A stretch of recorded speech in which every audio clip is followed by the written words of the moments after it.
escuchen bien, porque justo he estado teniendo algunos problemas de conexión justo después de las pruebas, pero creo que no debe ser mucho problema ahora. Y a ver, le he dado a compartir, así que me confirman por favor si es que ya se puede ver la presentación. Sí, se ve bien. Ok. También, si hay preguntas, tal vez te puedo ir comentando y vamos avanzando. Sí, sí, claro. En realidad me gusta la dinámica de que me interrumpan, ¿no? O sea, pueden levantar la mano en Zoom, ¿no? O pueden lanzar una pregunta en el chat y Pablo, cuando creas conveniente, me cortas, me pasas la voz y encantado de responder. Creo que eso enriquece bastante la discusión durante la presentación, ¿no? Y bueno, gracias nuevamente por la introducción, gracias por darme este espacio para compartir el trabajo.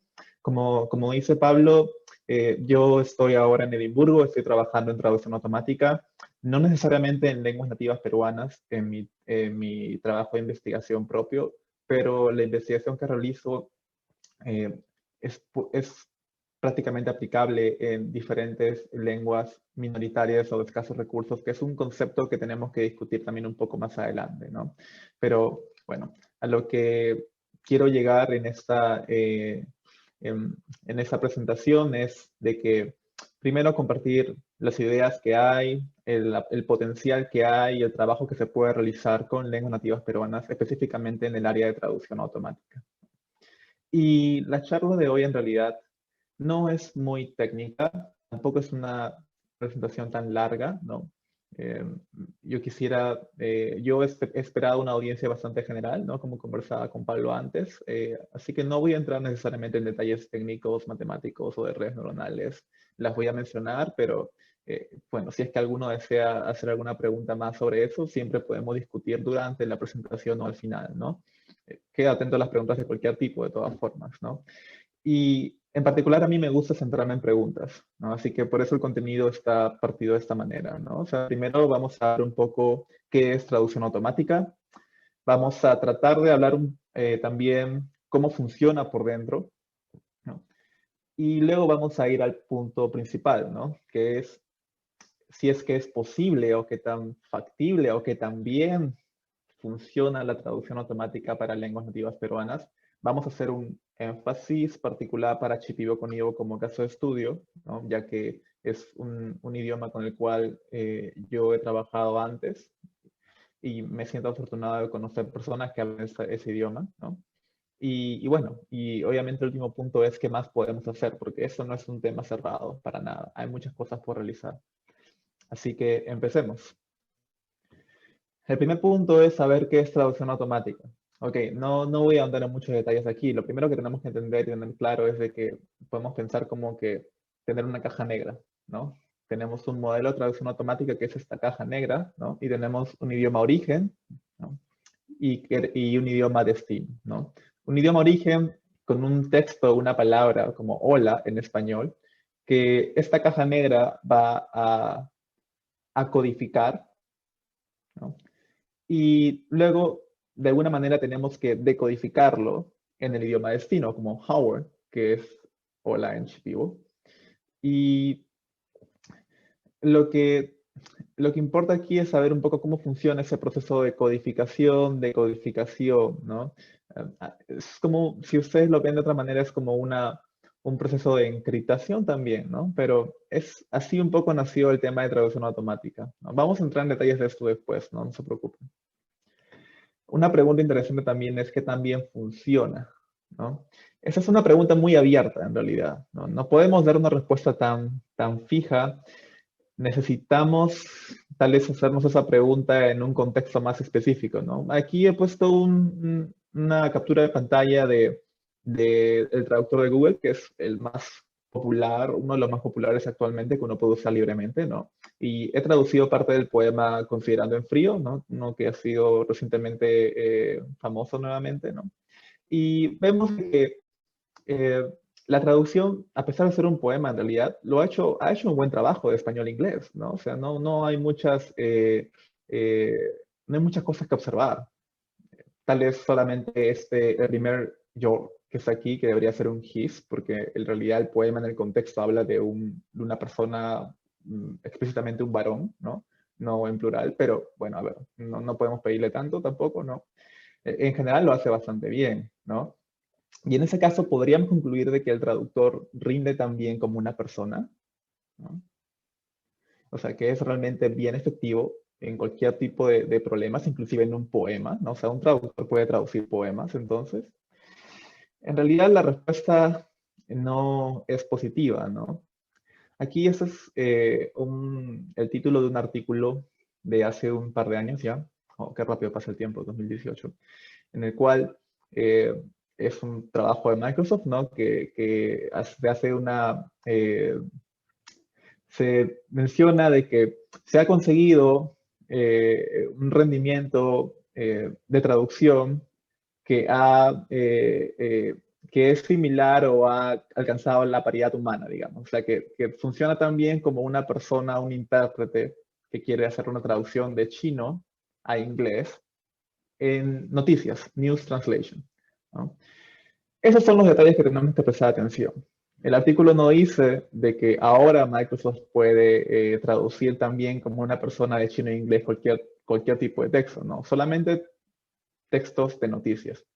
Y tampoco cualquier idioma, sino solamente de chino a inglés. Ni siquiera especifica si es que en el otro sentido funciona bien, de inglés a chino, ¿no? Porque los dos sentidos son también problemas diferentes, por cierto, ¿no? Así que hay detalles ahí que tomar en cuenta como para poder hacer ese tipo de afirmaciones, ¿no? De todas maneras, hay muchas cosas que discutir aquí, ¿no? No es solamente tener como que un rendimiento adecuado, un rendimiento de acuerdo a una métrica o de acuerdo a cómo evalúas con diferentes metodologías, ¿no? Que también funciona el traductor o no, ¿no? Hay muchas posibilidades de fallas o de sesgos que realmente todavía no son muy fáciles de controlar, ¿no? Así que en realidad hay mucho trabajo por hacer, ¿no? Así que hay que dar un paso para atrás, ¿no? Y hay que preguntarnos de nuevo, ¿cómo logramos traducir de español a inglés de una manera tan buena como al menos como Google Translator, ¿no? Eh, y qué tan factible o qué tan posible es de que este rendimiento pueda ser similar para todos los dominios, por ejemplo, no solamente noticias, sino también poesía, digamos, como el que está acá, ¿no? O también cuentos el día a día, el hablar del día a día, textos más informales, por aquí estamos solamente hablando cosas muy formales, ¿no? Y el texto y la conversación informal evoluciona muy rápido, ¿no? Si nosotros que manejamos el idioma sabemos que es algo vivo, ¿no? Que siempre evoluciona, siempre tenemos nuevas palabras, ¿no? Y sobre todo, y aquí viene lo importante para mí, es cómo logramos tener un rendimiento similar para una mayor diversidad de idiomas en el mundo, ¿no? Porque el desarrollo de traducción automática siempre se enfoca en un grupo muy corto o muy pequeño de idiomas, ¿no? Pero lo que tenemos que tener en cuenta es de que en el mundo hay más de 7.000 lenguas vivas, ¿no? Eso es de Ethnologue, ¿no? Y muchas de ellas se encuentran en África, muchas de ellas se encuentran en América, pero y en Oceanía, ¿no? Pero por lo general, traductores comerciales como Google, Microsoft y traductores, o en Facebook que también tiene su propio traductor interno, ¿no? Ellos solo pueden tener la capacidad para trabajar con, digamos, según las últimas publicaciones, tienen modelos que trabajan que pueden traducir hasta 100 lenguas diferentes, un poco más, pero muchas de ellas son sobre todo indoeuropeas, ¿no? O sea, en la región de Europa o en la región de Asia, ¿no?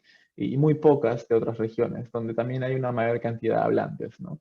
Pero que por otros problemas, ¿no? Estos idiomas han sido desplazados, ¿no? Y eso es una discusión también muy amplia, ¿no? Que podemos hacerla en algún punto de esta charla también. Entonces, como se dan cuenta, hay muchas cosas por enfocarnos, ¿no? No podemos discutir todo. Me gustaría, me encantaría, pero a ver, no nos alcanza en esta hora. Vamos a regresar a nuestro punto principal, ¿no? Tratar de llegar a cómo funciona la traducción para lenguas nativas peruanas, ¿no? Pero primero vamos a trabajar con un poquito de historia, ¿no? Solamente un poquito, no se preocupen, no los voy a aburrir. No voy a tocar todos estos todos estos elementos, ¿no? Esa es una taxonomía elaborada por España, Bonet y Costayusa, que son de Barcelona. Y eso es del año 2016 en realidad, ¿no? Pero desde ahí hasta ahora, en realidad, han habido podría añadir algunas cosas más, ¿no? Como sobre todo modelos multilingües. Que no voy a hablar de eso esta charla, pero si alguien tiene alguna pregunta sobre eso, podemos conversar, ¿no? Pero en general aquí cosas interesantes para resaltar es, primero a la izquierda tenemos lo que se llama Rule-Based Systems o sistemas basados en reglas, ¿no? Que eran los primeros modelos que se desarrollaron, ¿no? Ya desde el siglo pasado en realidad, ¿no? Y simplemente se enfocaban como que en tratar de determinar, programar las reglas específicas para traducir de un idioma a otro. Vamos a hablar de eso un poquito mejor después. Y por el otro lado, a la derecha, tenemos los sistemas empíricos, o sea, basado en evidencia o basado en ejemplos, no en experiencia. Y creo que ahí a los que saben un poco de aprendizaje automático ya se les prende el foco y vemos a qué estamos llegando, ¿no? Porque aprender basado en experiencia, en ejemplos, es algo clásico en aprendizaje automático, ¿no? Ahí es donde estamos, por ejemplo, con lo que es Statistical NT, ¿no? Que es traducción automática basada en métodos estadísticos. O sea, inclusive antes de las redes neuronales había métodos que se enfocaban en analizar grandes cantidades de datos y poder generar traducciones, ¿no? Pero ahora el enfoque dominante, evidentemente, es Neural NT o, o traducción automática basadas en redes neuronales, ¿no? Y bueno, Neural NT en realidad ahora tiene muchos componentes diferentes que se pueden explorar, ¿no? Es un campo muy amplio ahora. Cada día siempre hay alguna nueva publicación. Así que vamos a hablar un poquito de las reglas. No se olviden, por favor, si es que tienen preguntas, ¿sí? Pueden escribirlas por el chat, levantar la mano, o interrumpirme si es que tienen permisos. Creo que no, pero bueno. Entonces, lo primero es la traducción basada en reglas, ¿no? Un ejemplo muy simple es el orden de las palabras, ¿no? Entonces, digamos, aquí hay un ejemplo entre inglés y chino, ¿no? Inglés dice after 1 p.m., pero en chino en realidad no hay un orden similar, digamos, ¿no? O sea, afternoon, 1 hour, es como decir la tarde, 1 hora después, ¿no? Entonces, mm, uno podría como que pensar, ok, bueno, entonces puedo agarrar este término como que afternoon, ¿no? Y buscar, y si es que encuentro una expresión, tal vez una expresión regular, digamos, como que de 1 hora voy a invertir estos conceptos y luego voy a traducir, voy a buscar el reemplazo diccionario de los elementos. Es un poco, eh, se ve un poco tedioso, pero así era como funcionaban las reglas antes, ¿ok? Entre otras cosas más, un poquito más elaboradas, evidentemente, pero esas son las reglas básicas de reemplazo directo, ¿ok? Ahora, evidentemente, estos problemas no llegan no llegan a cubrir muchas cosas, ¿no? Ese es un ejemplo de traducción entre Shipibo con Ivo, arriba español e inglés, ¿no? Español e inglés tienen un alineamiento en el orden muy claro, ¿no? Solo quería un café, I just wanted a coffee. Pero cuando vemos el caso de Shipibo con Ivo, que es una lengua de la Amazonía en el Perú, y vamos a hablar de eso después también, oh no, esto no hay un buen augurio aquí, ¿no? Aquí hay una diferencia mucho más clara que va a complicar la situación más todavía.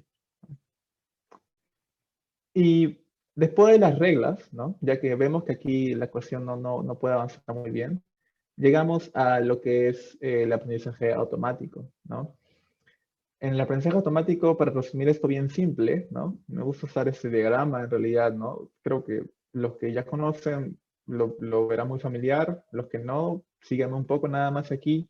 Inicialmente en la programación tradicional, ¿no? Teníamos un computador y las entradas eran los datos, un programa que escribíamos y teníamos una salida, ¿no? O sea, procesábamos la entrada y teníamos una salida. Por ejemplo, en el caso de la traducción basada en reglas, ¿no?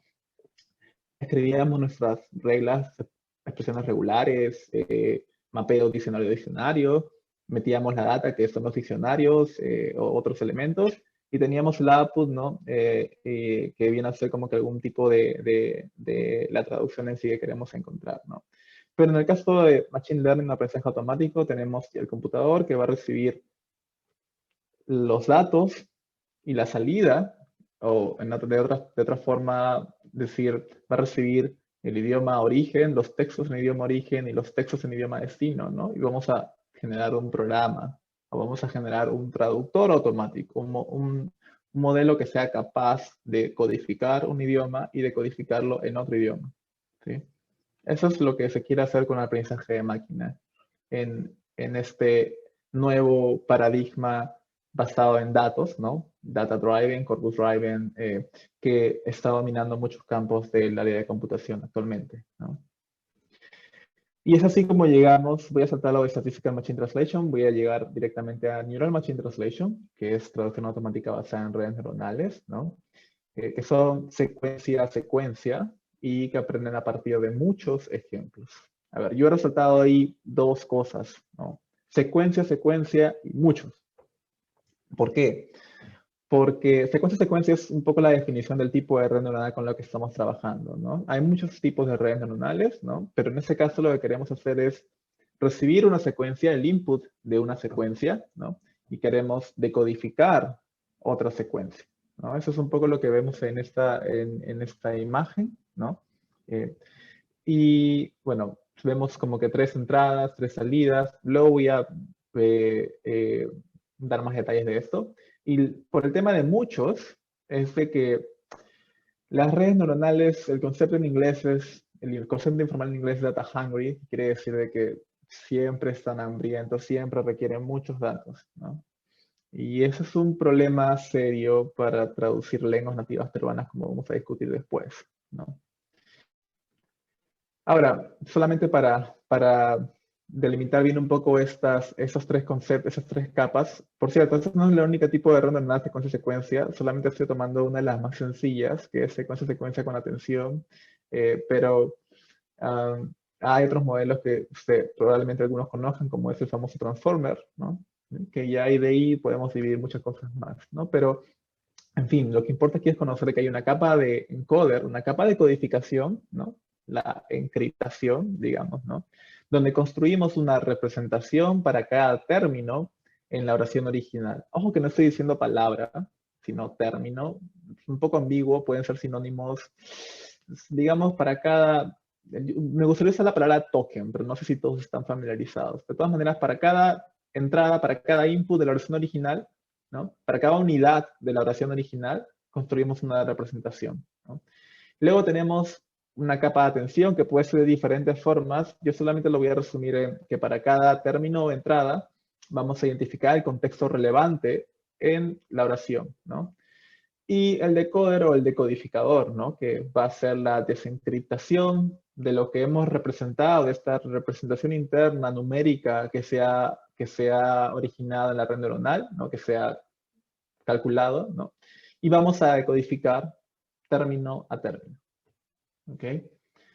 Eso es un poco como para abrir un poquito la caja negra. ¿Sí? No estoy entrando en detalles, pero ya para darnos una idea un poco más específica de lo que está ocurriendo ahí. Ahora, tenemos que hablar de algo muy importante, ¿no? ¿De dónde viene el conocimiento para poder hacer que estos modelos aprendan, ¿no? Y el conocimiento crucial es lo que se conoce como textos paralelos, o corpus paralelos, o en inglés parallel corpora, ¿sí? Es como ustedes prefieran llamarlos, que básicamente son traducciones entre dos idiomas, alineadas, ¿no?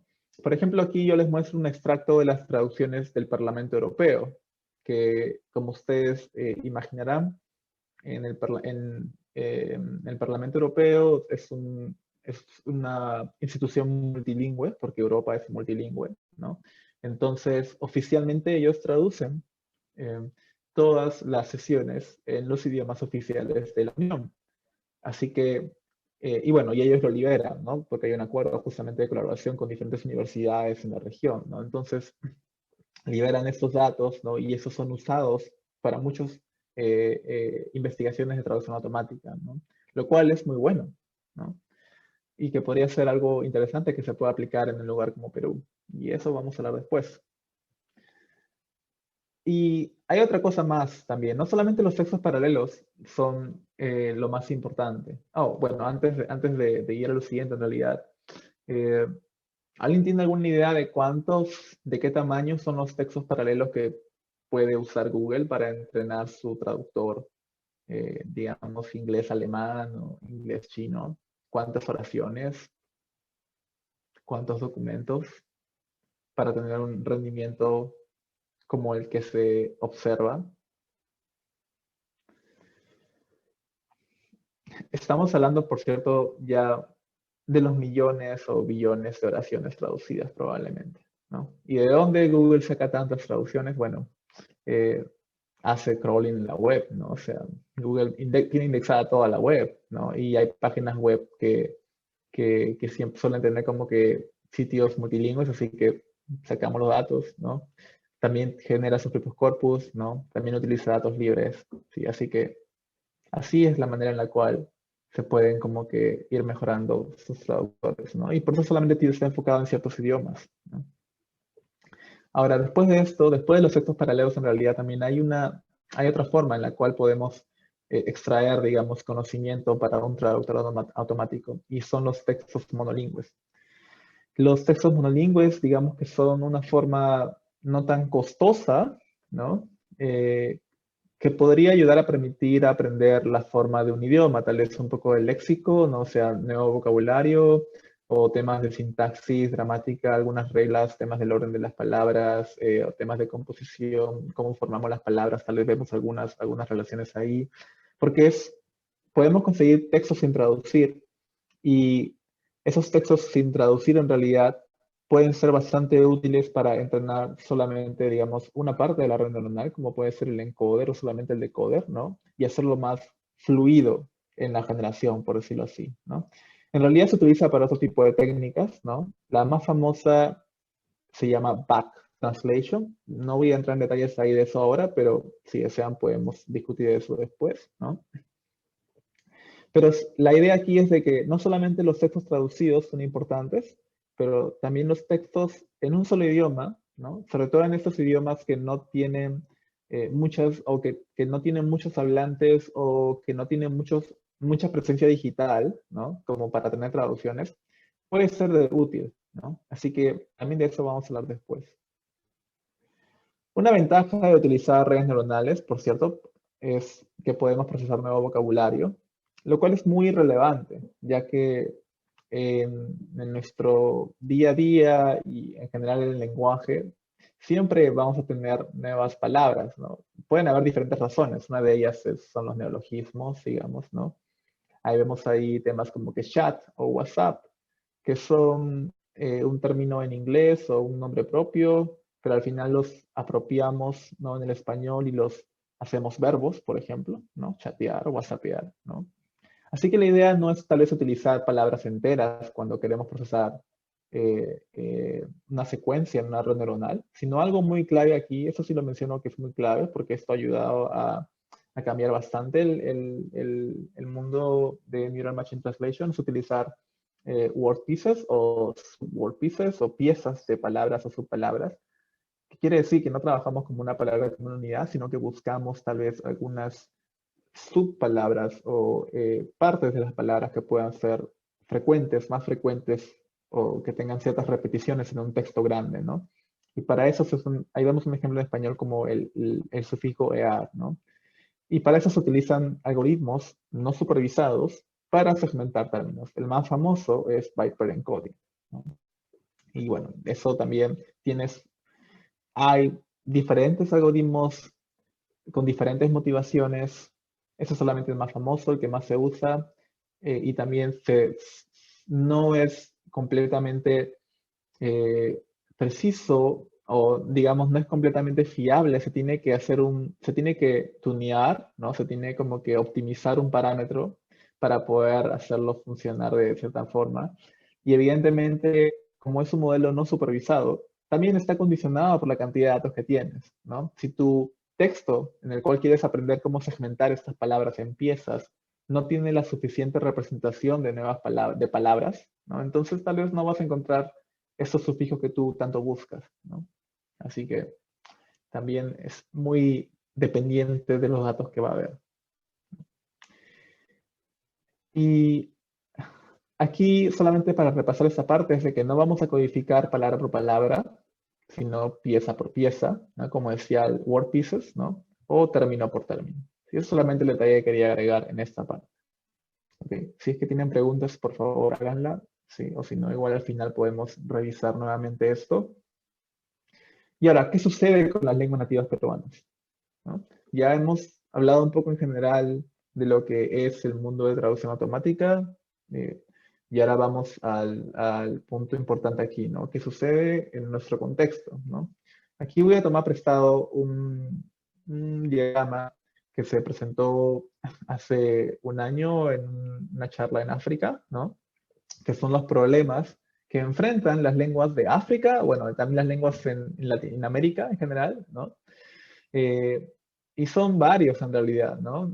Eh, por ejemplo, empezamos acá arriba, low resources o pocos recursos, que quiere decir escasos recursos digitales o poca presencia en la web, ¿no? Por ejemplo, ¿cuántos sitios web de quechua, netamente, que se escriban en quechua conocen? ¿No? ¿No? ¿Cuántos sitios web en Shipibo con Ivo en la web conocen? ¿O cuántos sitios web en Aymara conocen? Yo conozco un par de Aymara, Global Voices, que escriben noticias en Aymara, pero el Aymara de Bolivia, no el de Puno. Entonces, sí.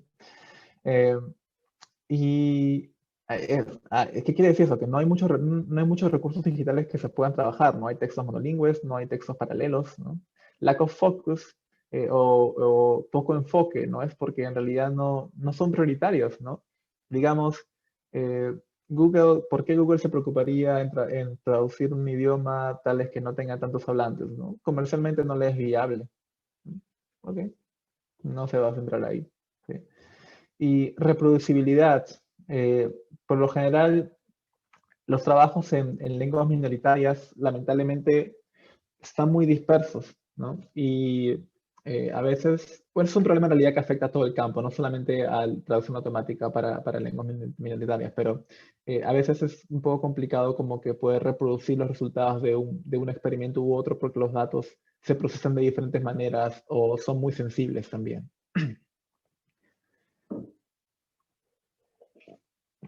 Perdón. Y luego también otro problema es no benchmarks o no hay como que puntos de comparación, esas tablas de comparación para poder saber que también estamos funcionando o no tenemos un test, un conjunto de prueba único o no está todo bien estandarizado. Y algo que yo he agregado es este distant with English, y he puesto English, he puesto la distancia con inglés a propósito, porque en realidad el mundo de NLP o de procesamiento del lenguaje natural es muy English-centric, quiere decir que está muy enfocado en inglés. Por defecto piensan que cualquier cosa que funcione en inglés puede funcionar en cualquier idioma, no sé si es que no lo hacen explícito en un paper, ¿no? Ahora hay un llamado a que se haga mucho más explícito con qué idiomas has trabajado, en qué idiomas funciona tu algoritmo, ¿no? Pero antes en realidad se asumía que, ok, no, es para inglés suficiente, ¿no? Lo cual no es correcto. Además, también el problema de tener este English-centric NLP es de que muchos de los corpus que hay siempre están como que alineados a inglés, ¿no? O sea, hay corpus paralelos entre un idioma e inglés, ¿no? Y es muy difícil que haya corpus entre un idioma y otro que no sea inglés, ¿no? Y en el caso de las lenguas nativas peruanas, el problema es de que tal vez lo primero que buscamos no es traducir entre quechua e inglés, tal vez sí, o sea, sería ideal, pero al menos internamente nos gustaría traducir entre quechua y español primero, ¿no? Digo. Así que son cosas para discutir. Y ahora vamos al caso de estudio. ¿Okay? Shipibo con Ivo, no sé si todos conocen el idioma, pero me gustaría siempre hablar un poco de esto. Hay 150 comunidades aproximadamente, casi 30.000 hablantes, ¿no? Y aproximadamente también 300 colegios con programa de educación bilingüe, ¿no? Aquí en la foto de abajo está Juan Agustín, que es un profesor bilingüe, Shipibo con Ivo, que yo he trabajado con él hace unos años en la PUC, una persona excelente, ¿no? Y que se adaptó muy rápido a poder ayudarnos con temas de traducción. Él no usaba mucho una computadora, ¿no? Tuvimos que enseñarle a utilizar Excel y Word para que nos pueda brindar traducciones y corregir traducciones. Entonces, Shipibo con Ivo pertenece a la familia Pano. Pano es una de las familias lingüísticas más representativas en la Amazonía, ¿no? No es la más representativa, no es la más, no es la que tiene más hablantes, ¿cierto? La que tiene más hablantes me parece que es la arawak en la Amazonía. Si es que hay alguien que conoce el dato, me puede corregir también, ¿no? Pero bueno, el caso de Shipibo con Ivo está sobre todo, hay hablantes en Ucayali, ¿no? Y también aquí en Cantagallo, en Lima. Bueno, aquí no, allí en Cantagallo, en Lima. A veces mi casa sigue en Perú. Me gustaría estar en Perú. Entonces, hablemos de los retos para Shipibo con Ivo en traducción automática. El primer reto, sobre todo, es, antes de empezar con esos puntos, es que es un idioma sobre todo de tradición oral, ¿no? Y eso es algo que se va a reflejar en casi todos los idiomas antiguos de Perú, ¿no? O sea, tanto el quechua, aymara, todas las lenguas de la Amazonía, antes de la llegada del español, en realidad no había una escritura formalizada, ¿no? Y es ser netamente, o tener esta tradición netamente oral, ¿no? Previamente, ha hecho que la disponibilidad de recursos digitales, textos escritos, sea muy baja, muy escasa, ¿no? También el otro reto es de que el idioma, como ya mencionaba antes, es muy distinto al inglés o al español. Les voy a mostrar un par de ejemplos después, ¿no? Y en nuestro país en particular, ¿no? O sea, problemas ya un poco más sociales, culturales, entre otras cosas, ¿no? Es que la lengua se usa muy poco últimamente, porque no se reduce espacios familiares, ya que todavía hay una necesidad de incrementar los esfuerzos de poder utilizar los idiomas originarios en servicios, por ejemplo, básicos del Estado, ¿no? Temas de salud, de educación. Hay iniciativas, hay un trabajo que se viene realizando ya de años, sobre todo impulsado por el Ministerio de Cultura, pero aún evidentemente no se puede resolver todo en unos años nada más, ¿no? Así que hay bastante trabajo por hacer todavía ahí, ¿no? Para poder revitalizar el idioma, ¿no? Como decía, no aún es insuficiente, se pueden hacer más cosas todavía, pero igual se aplauden las iniciativas que hay, entre otras cosas más, ¿no? Aquí en realidad podemos también discutir mucho, ¿no? Sobre por qué el idioma está desplazado o no, ¿no? Eso es un tema también que ya tiene que ver con temas de historia, temas socioculturales, entre otras cosas más, ¿no? Que también encantado de discutir, ¿no? Si es que desean. Y lo que hablaba de la distancia entre español o inglés, que son idiomas indoeuropeos, ¿no?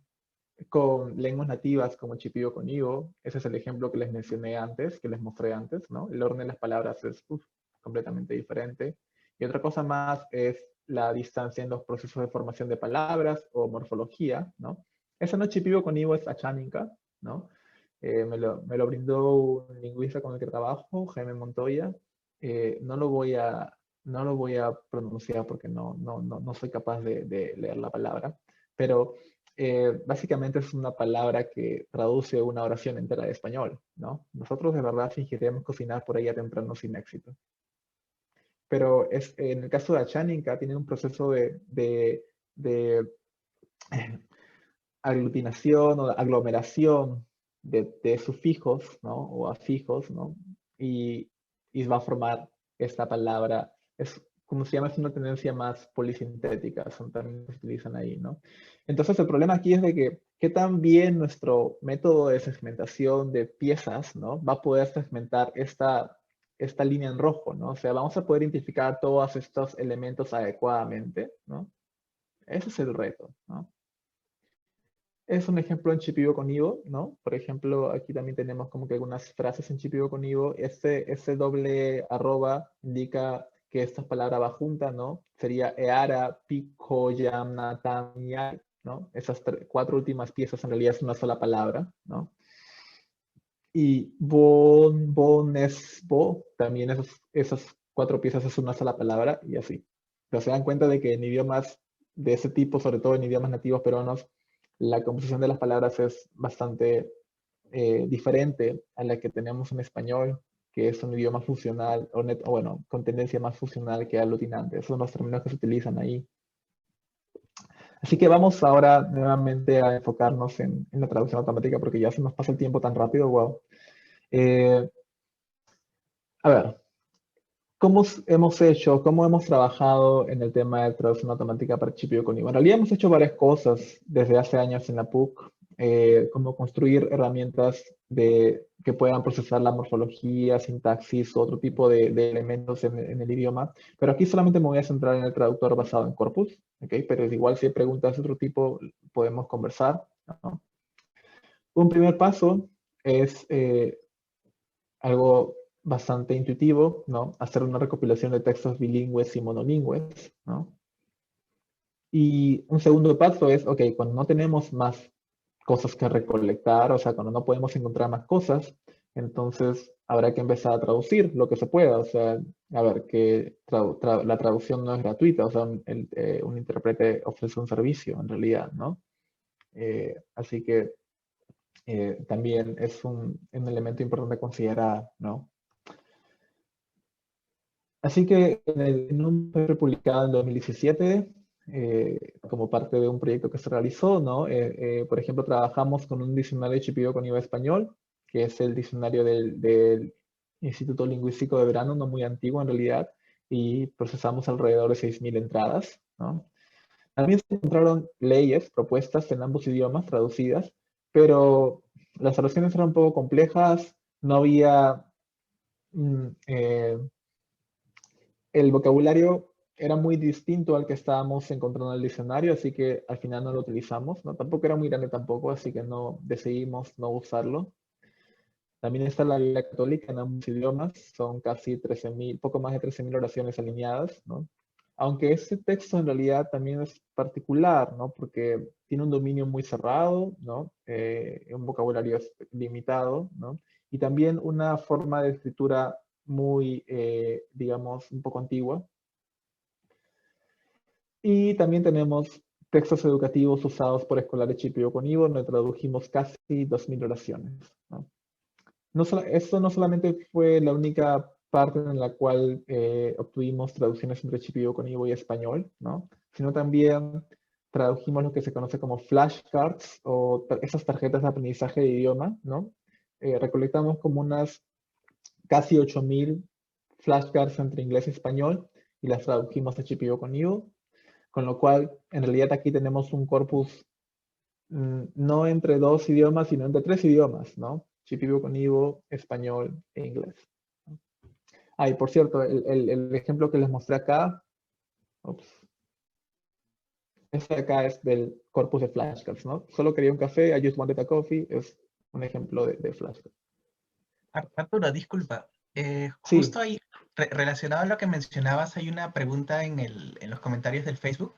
Ujú. Luis Vázquez nos dice, como muchas lenguas amerindias están entre Brasil y países hispanoparlantes y dada la cercanía entre el español y el portugués, ¿se puede trabajar con precisión algo como lengua amerindia, flecha portugués, flecha español, para suplir la falta de datos? Oh, ok, es una buena pregunta. Eh, pero, o sea, si es que hay, por ejemplo, información entre la lengua amerindia y portugués, para luego procesarlo a español, o sea, en realidad, sí, siempre va a ser beneficioso. Creo que cualquier tipo de alineamiento entre una lengua nativa y una lengua indoeuropea es, es bienvenida, ¿no? O sea, ¿por qué? Porque en otro tipo de experimentos, o sea, se puede como que pensar en un modelo más multilingüe, ¿no? Que procese datos no solamente entre dos idiomas, sino entre tres, cuatro idiomas, ¿no? Y que pueda aprovechar más recursos, ¿no? Para poder aprender a codificar o decodificar algo mejor. Así que en realidad sí, se puede explotar las cercanías. Probablemente, y eso es algo muy interesante también que mencionar, es de que algo que tenemos que tomar en cuenta es de que esos idiomas amerindios, esos idiomas originarios de América, actualmente han tomado muchos préstamos del español o el portugués, ¿no? O sea, hay términos que ellos no traducen, ¿no? Que no se traducen literalmente, ¿no? Y que simplemente como que han adoptado la raíz del español, ¿no? Digamos, no sé, monitor, ¿no? o computador, ¿no? O laptop, digamos, ¿no? Esos términos se van a traducir, hay una palabra real, no necesariamente, así que se adoptan y simplemente como que se van añadiendo los sufijos. Así que sí, vamos a encontrar lo que se llama una sobreposición del léxico, lo cual va a ser beneficioso. Así que sí, evidentemente sí puede ser muy útil. Gracias por la pregunta. Espero que haya respondido la duda. Ok. Entonces, continúo. Ya no nos falta mucho en realidad. Eh, Voy a mostrar una tabla que no tenemos que revisarla a tanto detalle. Es solamente un poco de estadística de los corpus, de algunos corpus que teníamos, ¿no? Del religioso, educacional y flashcards, ¿no? Eh, Solamente me voy a enfocar en algunos elementos, ¿no? Pero para ver un poco en esta columna de vocabulario, ¿no? Teníamos alrededor de eh, el vocabulario incisivo con ivo en el caso del corpus educacional es más grande que en el español, ¿no? Y vocabulario es esta V de aquí, ¿no? Aunque en el caso de los flashcards ocurría lo inverso, lo cual no era lo esperado en realidad, ¿no? Esperábamos de que un idioma como Chipio con Ivo tenga más vocabulario, pero eh, lo que observamos es que el dominio, esas frases cortas en realidad se traducen en muchos términos diferentes, no en muchos términos diferentes, así que en realidad eso ha sido un poco lo que ha modificado un poco esta estadística, ¿no? Pero bueno, creo que lo que importa más ahora es ver algunos resultados, ¿no? Eh, Les voy a mostrar, y lo tengo aquí en una pestaña aparte. Este es un cuaderno, espero que lo vean bien, ¿no? Es un cuaderno Colab Google que utilizamos en un curso de verano este año, ¿no? En enero en Perú, para hacer traducción automática con YoNMT, que es un framework, es una plataforma para entrenar modelos de forma bien simple, ¿no? Está inspirado en el proyecto Mazacane, que voy a hablar de eso, podemos mencionarlo después, ¿no? Mazacane, pero Mazacane se enfoca en traducir lenguas de África, ¿no? Entonces, básicamente aquí, no voy a detenerme en los detalles aquí en ese cuaderno, pero lo que estamos haciendo es cargar los archivos, instalar YoNMT en el Google Colab, ¿no? Procesar BPE o segmentación de las piezas de palabras, ¿no? Así que corremos BPE sobre los archivos, ¿no? Y obtenemos, por ejemplo, ese es el ejemplo que les mencionaba, ¿no? Obtenemos las oraciones en GPU con Ivo ya segmentadas en piezas, ¿no? Espero que se pueda ver bien. Si está muy pequeño, igual voy a aumentarlo un poco, ¿ok? Las oraciones ya segmentadas en piezas, ¿no? O también el vocabulario combinado entre GPU con Ivo y español, ¿no? Por ejemplo, practi, que es una raíz de practicar, ¿no? O simple, que puede ser una raíz de simple, ¿no? O simplemente, ¿no? Y luego de eso, bueno, se define qué modelo se va a usar con un archivo de configuración, ¿no? Son parámetros que uno puede modificar, tal cual, y finalmente entrenamos el modelo, ¿no? En este caso es un modelo de español a GPU con Ivo, ¿no? Y lo corremos, ¿no? Y esperamos a que entrenen. O sea, en realidad aquí no estamos haciendo algo tan complicado, ¿no? Y este cuaderno en realidad uno lo puede seguir adecuadamente, subir los archivos, cargarlo y entrenar, ¿no? Y vamos a ver ahí diferentes épocas que va entrenando, ¿no? Está la fuente, ¿no? ¿Qué pasó aquí? Está la referencia, que es el texto que esperamos obtener, ¿no? Y está la hipótesis, que viene a ser la decodificación de la red en ese momento, y vemos que aquí en realidad la ecuación no está funcionando muy bien, ¿no? Son las primeras épocas en realidad. Estamos usando perdón, un corpus de solamente que 6.000 oraciones, 6.000 ejemplos, comparado con los millones de ejemplos que hay en otros idiomas para entrenar redes neuronales que puedan traducir. Y hay una diferencia abismal, ¿no? Y bueno, ese proceso tiene que seguir. Diferentes épocas, que quiere decir diferentes pasos de los datos por la red neuronal, ¿no? Tenemos que hacer que aprenda de alguna manera, ¿no? Ese es el proceso más simple de traducción, por cierto. No estoy utilizando nada de corpus monolingües, ni back translation, ni multilingual training, ni nada por el estilo, pero a ver, eso es una buena línea base para observar, ¿no? Eso es un poco lo que queremos obtener aquí. Y finalmente, voy a saltarme el resto de output por ahora. Finalmente tenemos el resumen, cómo el loss ha ido decreciendo, ¿no? Para los que saben un poco cómo funciona el aprendizaje automático, ¿no? Saben que eso es muy importante, ¿no? Y tenemos lo que son las métricas, Perplexity y Blue, que es la métrica que utilizamos para evaluar la calidad de la traducción, pero a ver, también hay otras cosas ahí que discutir sobre el Blue. Pero en fin, Blue empieza en 0 y termina en 14, casi 15 en el corpus de prueba, no, en el corpus de validación, perdón. Y finalmente en el corpus de prueba tenemos 15 puntos de Blue, ¿no? Lo cual es alto para una lengua, para un dataset de 6.000 entradas. Así que esto solamente indica de que ese dataset es bien sencillo, porque es un corpus de flashcards, son frases cortas. Entonces, ese corpus sencillo ayuda a tener una traducción buena, pero igual la traducción sigue siendo deficiente, y eso es lo que vamos a ver ahora, ¿no? Bueno, no voy a no voy a utilizar el modelo ahorita porque no lo he levantado, pero voy a mostrar los resultados, algunos resultados aquí en una tabla que he separado, ¿no? Eh, en la izquierda tenemos el español, en el medio la hipótesis del traductor y a la derecha está la referencia a lo que esperábamos obtener. Y, ok, vemos de que esto no está muy bien, ¿no? A pesar de tener 15 puntos de Blue, digamos, no ser tan malo, o sea, a ver, un buen modelo de traducción de noticias con oraciones mucho más largas, esperamos que al menos tenga unos 30 puntos de Blue, de 30 a 40 puntos de Blue, ¿no? Entonces, y Blue mide el análisis, la presencia del overlapping de algunos, la presencia de términos seguidos unos de otros, ¿no? Entonces, la sobreposición de términos parecidos, así que no necesariamente es la mejor métrica, pero lo que vemos aquí es de que hay solamente algunas piezas de las frases que esperábamos en la referencia que están en la traducción, ¿no? Aquí en este no me importa, ¿no? Solamente araja, esta parte de acá, es una traducción que se puede decir correcta, el resto es completamente mal, ¿no? Esa pregunta comenzamos, ¿no? La traducción no es la misma que esperábamos, aunque probablemente, quién sabe, tal vez sea otra forma de decirlo, también es el problema en la evaluación, ¿no? Solamente estamos fijados en una referencia. Luego viene Estás loco. Ese tenía un poquito más de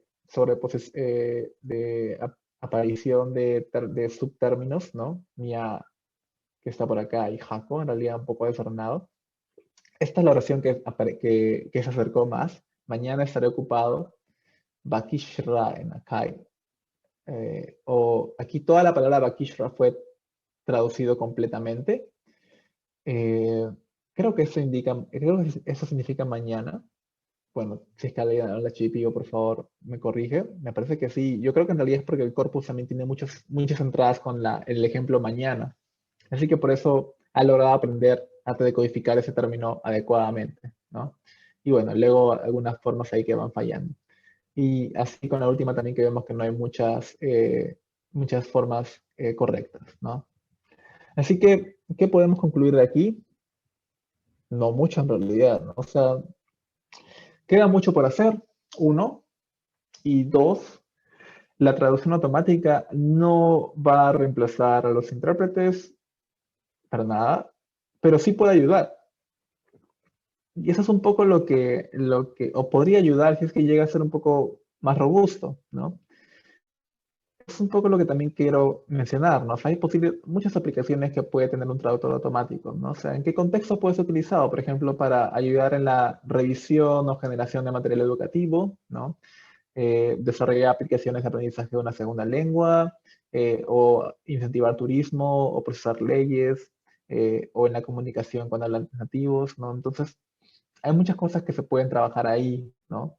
Eh, También cosas que estamos tratando de enfocarnos ahora es tener editores de texto con correctores ortográficos y gramaticales, ¿no? Porque los recursos que hemos obtenido, tanto textos monolingües como paralelos, pueden ser utilizados para entrenar otro tipo de aplicaciones, ¿no?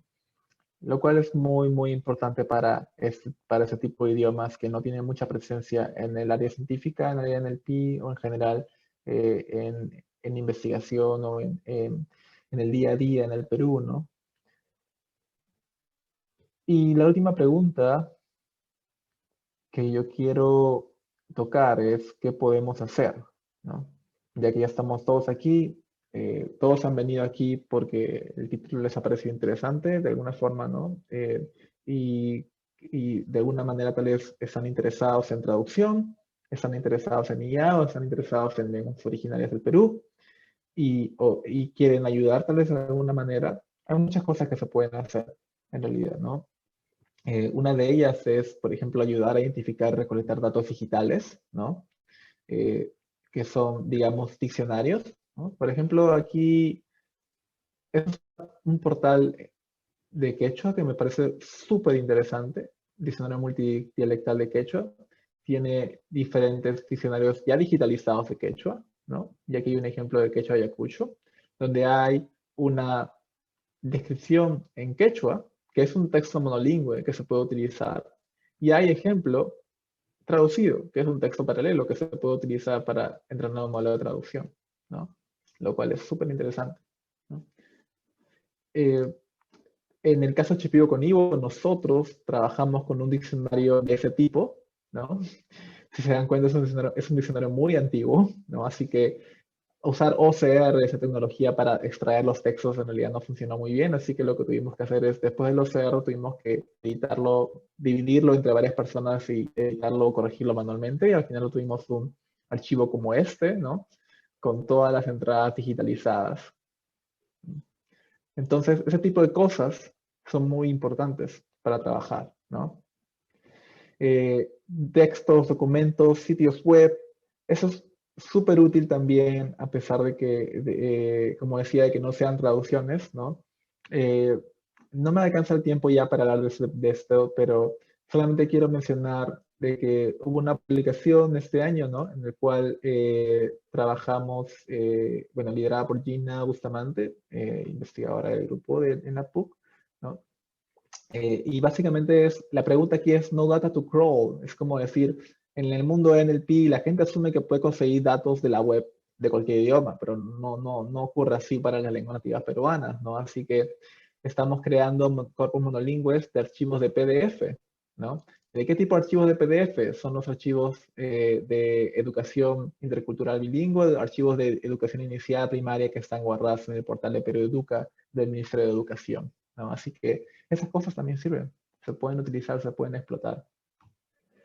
Eh, traducciones propias, eso es algo que yo no puedo hacer, me gustaría hablar o escribir en la lengua nativa, pero quien lo hace tal vez tiene su propio blog o en sus redes sociales, como que escribe tal vez un tweet en una lengua y el tweet en español, o en Facebook, ¿no? O en los chats, y eso se puede recolectar tranquilamente si es que lo permites, o uno lo puede tal vez, no sé, personalmente como que utilizar en sus propios experimentos, ¿no? Y sería interesante, ¿no?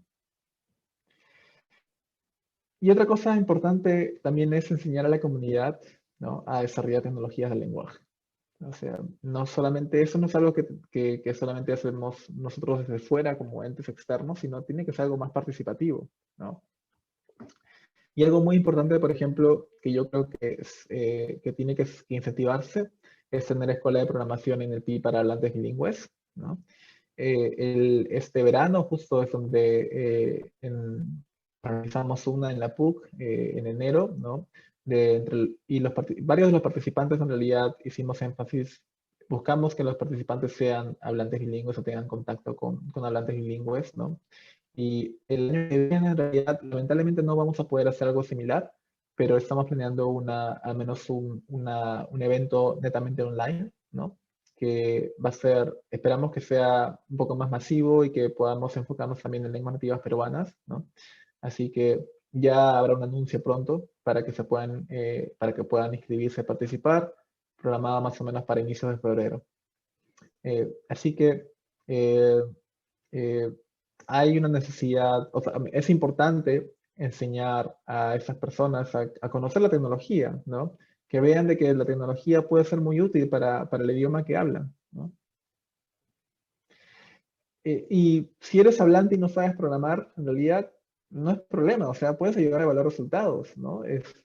Ya les mostré los resultados de Chipivo con Ivo, o sea, la traducción no es buena para nada, o sea, y siempre es bueno como que tener una evaluación un poco más humana, un poco más concienzuda, no solamente basada en una métrica automática que no puede analizar correctamente la relación que hay entre la hipótesis y la referencia, ¿no? Puedes ayudar a editar los resultados, ¿no? Ver qué tanto tienes que cambiar el texto, por ejemplo, para que la traducción real, la traducción del modelo automático se parezca a la referencia, ¿no? Ese tipo de formas de medir la calidad también es muy útil, ¿no? Si eres lingüista, por ejemplo, puedes ayudar a crear recursos de otro tipo. No he hablado mucho de esto aquí, pero por ejemplo, en el tema de la morfología, el tema de la sintaxis, hay recursos que se pueden desarrollar para poder hacer que los modelos sean mucho más, tengan una capacidad, una noción un poco más importante de lo que ocurre en el idioma, ¿no? Y eso también es un campo completamente diferente, pero que ayuda a la traducción automática, ¿no?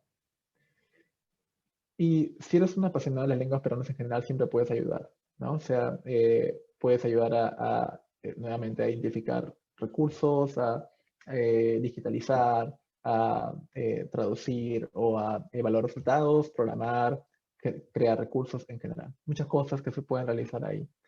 Y yo en realidad los invito a que tal vez si están interesados me contacten, que estén atentos siempre a las noticias del grupo de IA1 por ahora.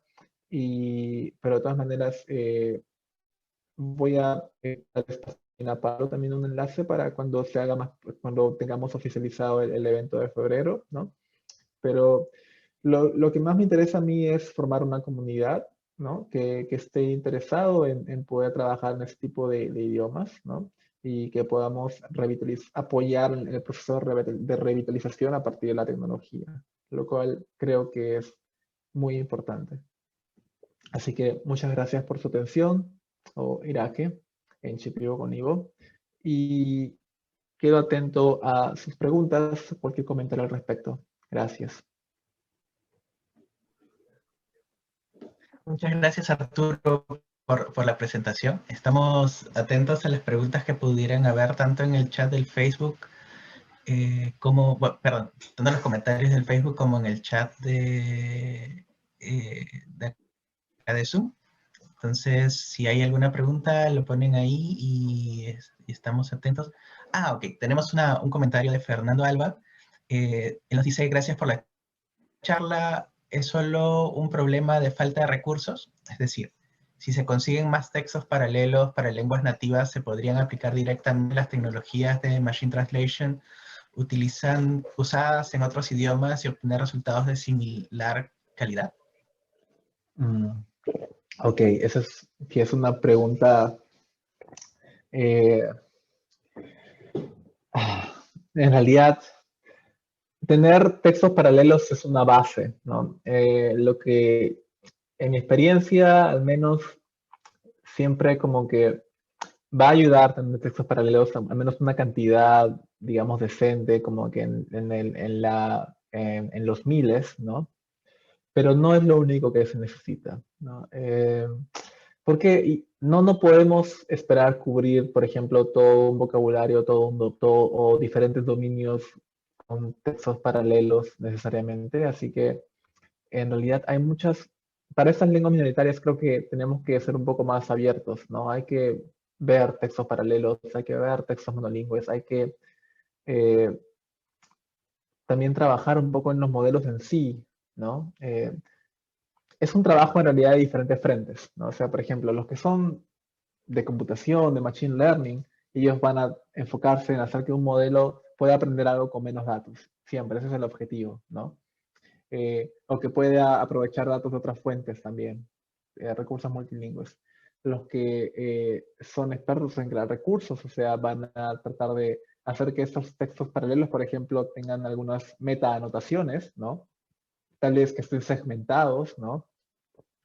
Por morfología, o que tengan alguna notación de sintaxis, eso también puede ayudar en la traducción, ¿no? Y así muchas cosas más, ¿no? Pero no es solamente un problema de falta de recursos, en realidad también es un problema de una falta también de participación de las personas que son las principales interesadas en que se desarrolle un modelo de traducción para una lengua específica, ¿no? Eh, porque, eh, por ejemplo, en República Checa, en Czech Republic, está la Universidad de Charles Prague, me parece que así se llama. República Checa no tiene no tiene una población tan grande en realidad. Creo que es mucho menor que la de Perú, ¿no? Ellos hablan el checo, ¿no? Y hace unos, me parece, 10 años en realidad, los modelos de traducción entre inglés y checo no eran muy buenos, pero en el país hubo un movimiento muy fuerte, ¿no? En el área de computación, lingüística, y ellos básicamente sacaron adelante la traducción entre inglés y checo, y ahora es uno de los pares del lenguaje, este inglés checo es uno de los corpus que más se utiliza para investigar Machine Translation en general a nivel universal, ¿no? ¿Y por qué? Porque hubo personas que hablaban el checo que estaban interesados en que el lenguaje fuera relevante en el área y ellos eran parte del área, ¿no? Así que lo trajeron ahí.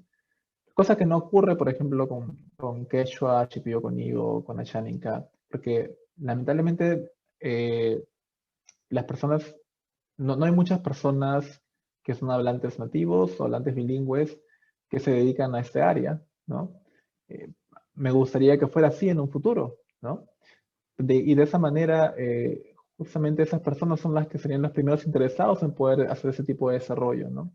Aquí solamente yo funjo de pivot, digamos, ¿no? De la información, y como muchas otras personas, ¿no? Así que sí.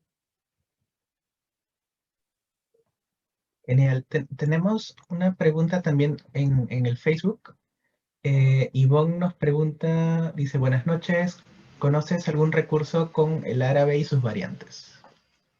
Oh, eh, sí.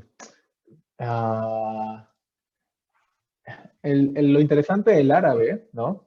Es de que, voy a buscar el enlace, pero eh, si es que lo logro encontrar, lo voy a poner ahí. Pero lo interesante del árabe es de que es un idioma que tiene, claro, diferentes dialectos, diferentes variantes, y que también tiene una estandarización, ¿no? Entonces hay como que eh, un grupo específicamente enfocado en trabajar, creo que es de Qatar, que está enfocado en trabajar con árabe en general, ¿no? Y me parece que es vamos a ver. Ah, sí, entonces hay como que recursos que se van creando, ¿no? Por ejemplo, del Daily Spoken Variety of Arabic, ¿no? Y tienen alrededor de 2000 oraciones en el estándar arábico, Egipto, Tunisia, Jordania, Palestina, Siria en Arabic, ¿no? Entonces, hay recursos que se generan, ¿no? Lo cual ayuda bastante también en el análisis y la comparación sistemática, ¿no? Qué tanto se diferencia un dialecto y otro. Es algo que que a mí me encantaría que haya algo así, por ejemplo, para las variantes de quechua, ¿no?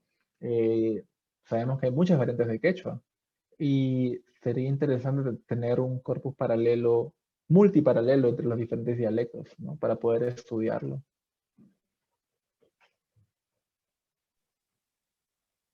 Y definitivamente, ¿no? Yo recuerdo que unos amigos me comentaban que el árabe de Egipto era más como estándar porque la mayor parte de industria cinematográfica era de ellos en la región, entonces era como Oh, expandido más. Ujú.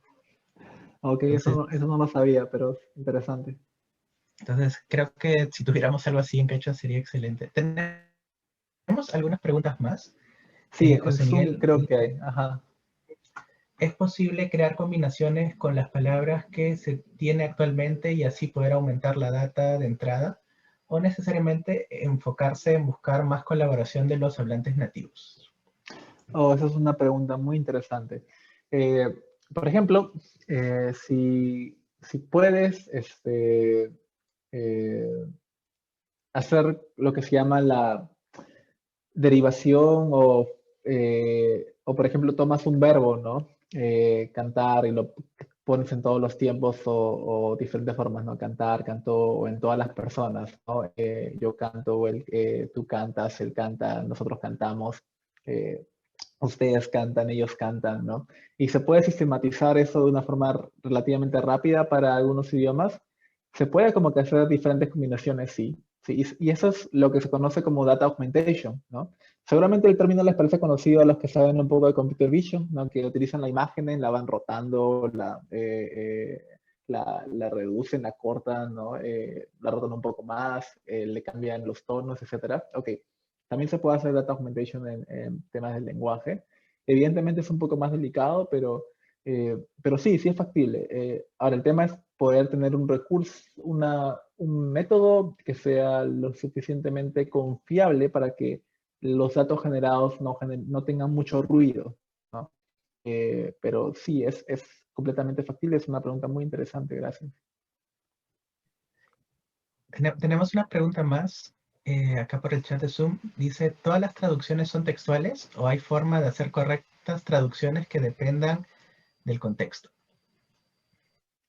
Ok, esa es una pregunta tal vez un poco más para un intérprete o un traductor profesional, tal vez no para mí, pero eh, lo que puedo decir es de que, a ver, nos tenemos que basar con lo que hay. Cuando trabajamos con Juan Agustín para traducir en Chipio con Ivo, él es una persona que como traductor, profesor bilingüe, siempre como que, ¿cómo se diría el término aquí?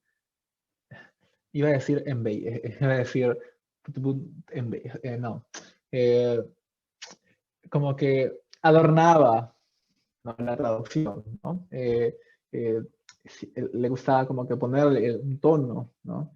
Y eso es algo que no esperamos mucho en realidad. O sea, lamentablemente acá tenemos que ser bien, eh, sin mucha emoción en la traducción, ¿no? Esperamos de que sea lo más textual posible, ¿no? Que se respete un poco por ejemplo, al menos las puntuaciones, los segmentos de la oración, que se trate de no utilizar mucho neologismo, muchas palabras prestadas, sino que se trate de traducir lo más que se pueda, ¿no? Entre otras cosas más, ¿no? Sí, se busca que sea lo más textual posible si puede generar el texto. Pero si es que si es que no tienes recursos para generar traducciones y tienes que trabajar con lo que hay, bueno, no queda de otra, trabajar con lo que hay, ¿no? Y con lo del contexto, en realidad, hay toda una subárea en traducción automática que es Document Level Machine Translation o traducción automática a nivel de documentos, o sea, no a nivel de oraciones, como les he mostrado, sino a nivel de documentos, donde ustedes se imaginarán, ¿no? Cuando tienes un documento muy grande, hay muchas correferencias, ¿no? O sea, utilizamos muchas formas como que eh, esta persona, ¿no? O el presidente, bla, bla, bla, y él hizo esto, ¿no? Entonces, hay esas referencias, esas correferencias con entidades previas que el traductor probablemente no tenga idea cuando trabaja por oración por oración, ¿no? Así que hay todo, por eso digo, hay todo un área de document level machine translation, traducciones a un contexto mucho más grande, lo cual es un problema también interesante y que requiere muchos datos también, por cierto, así que todavía es algo que todavía no podemos, no estamos muy cerca para el tema de lenguas minoritarias, ¿no? Acá tenemos un comentario también en el Facebook y nos dice Luis que si bien es más conocido el árabe egipcio, pero en las escuelas de los países árabes todos aprenden árabe estándar moderno. Eso es Oh, una ok, diferencia. sí, Eh, justo ujú. tal vez para explayar un poco más la respuesta sobre generar palabras, poder aumentar datos de entrada. Eso es, por ejemplo, un ejercicio que estás haciendo en Unimorph, es un recurso para generar datos de morfología, ¿no? Y ese es un trabajo que está haciendo una investigadora en Reino Unido con Aymara, ¿no? Hay entradas en Aymara, ¿no? Está su traducción al español, hay el término base de la palabra y luego estamos comenzando a derivar o a transformar la palabra de acuerdo, por ejemplo, al plural, ¿no? Posesivo primera persona, posesivo segunda persona, posesivo tercera persona y así, ¿no? Y como Aymara es una lengua sobre todo aglutinante, donde hay una concatenación sin mucha transformación de los sufijos, al menos por lo que veo aquí, puede ser que ella esté mal o ella esté mal o alguien esté mal. Eh, Vemos que algunas fórmulas en Excel son bastante útiles, ¿no? Para generar diferentes recursos o palabras nuevas, ¿no? Lo cual es una forma de aumentar datos, ¿no? De tener un vocabulario un poco más extenso, ¿no? Una precisión extra sobre la pregunta de José Miguel. Genial. Acá tenemos un comentario muy interesante en el chat. Luz Escobar nos dice, muchas gracias por la información, muy interesante. Soy traductora e intérprete del pueblo originario Shipibo Conibo. Estoy muy interesada en todo lo que tenga que ver con esos temas y sobre todo cuando se trata de la revitalización de la cultura Shipibo. Revitalización digital, muy interesante. Creo que Okay. Arturo, esto es muy oportuno, ¿no? Para ti. Sí, sí, sí. Bueno, y más bien, primero que nada, disculpa si es que he pronunciado algo muy mal. Eh, yo no hablo el idioma realmente, pero sí agradezco que participes y que estés interesada en el trabajo. Así que si deseas tal vez saber más cómo colaborar, tal vez puedes escribirme. Creo que no he dejado mi correo ahí en la presentación, pero... Eh, voy a ponerlo acá. O sea, cualquiera en realidad de estos dos correos puede ser útil. Ups, y creo que también lo voy a poner en el chat.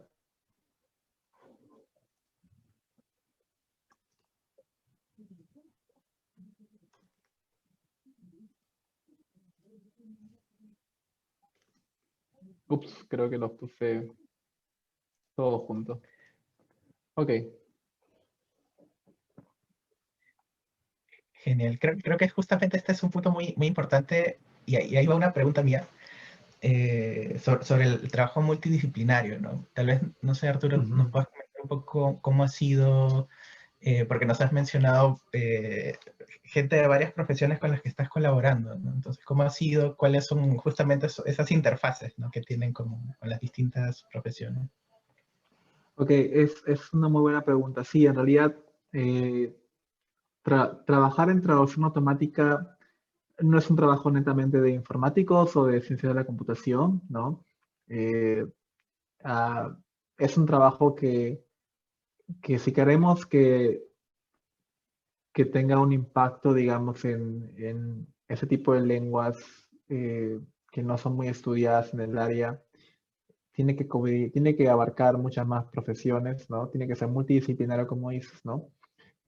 Algo que yo he, digamos, aprendido justamente cuando trabajaba en la PUC, no es hablar con personas de otras profesiones, ¿no? Ahí conocí a Roberto Sariquiei, que es lingüista de la PUC, y con él es justamente donde iniciamos este trayecto, ¿no? De empezar a trabajar, no solamente en traducción automática, sino también en otros proyectos de lingüística computacional, pero siempre como que pensando en conectar la computación y la lingüística primero, ¿no? Pero después en el camino comenzaron a llegar a unirse como que más personas, ¿no? Eh, por ejemplo, eh, no solamente lingüistas, sino también educadores, ¿no? Profesores, ¿no? Intérpretes, ¿no? Por ejemplo, Juan Agustín era intérprete, pero también profesor, ¿no? Como que teníamos como que comenzamos a trabajar en esta tecnología como enfocado para temas de educación, ¿no? Porque creemos que ahí es donde hay bastante oportunidad de desarrollo, ¿no? Y el trabajo en realidad es muy enriquecedor, o sea, uno aprende bastante. Si bien no digo que uno pueda aprender un idioma así tan rápidamente, aunque en realidad sí hubiese querido aprender un poco más el idioma, no en el tiempo que he trabajado con él, pero, eh, pero sí uno aprende bastante, al menos de mi lado he aprendido bastante de lingüística, he aprendido varias cosas también bueno, conceptos generales sobre traducción, pero mi fuerte sigue siendo la computación, evidentemente, ¿no?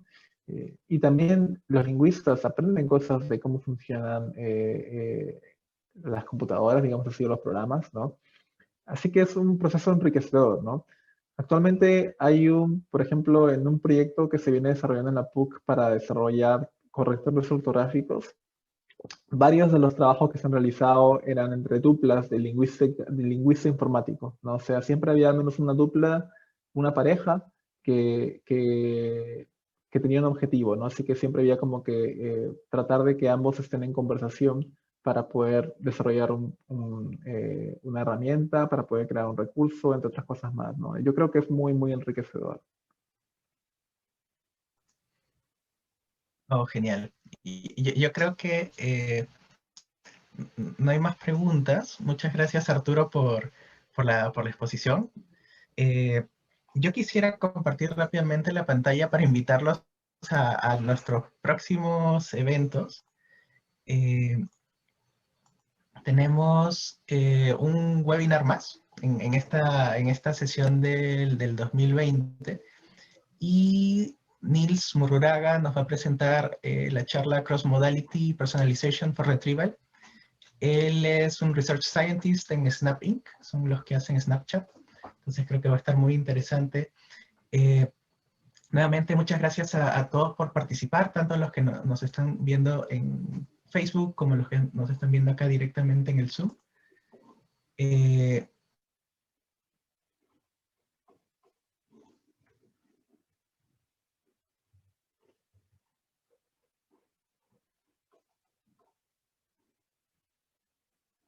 Ok, me parece que perdí la conexión. Disculpen el impasse. Entonces, solo para recordarles finalmente que tenemos un webinar más el próximo martes. Lo pueden ver en la página de Ingeniería Informática de Cayetano. Entonces están todos invitados. Muchas gracias, Arturo, nuevamente. Muchas gracias a todos por participar. Que estén muy bien. Gracias, gracias Pablo por darme este tiempo, gracias a todos por participar también y si desean pueden contactarme.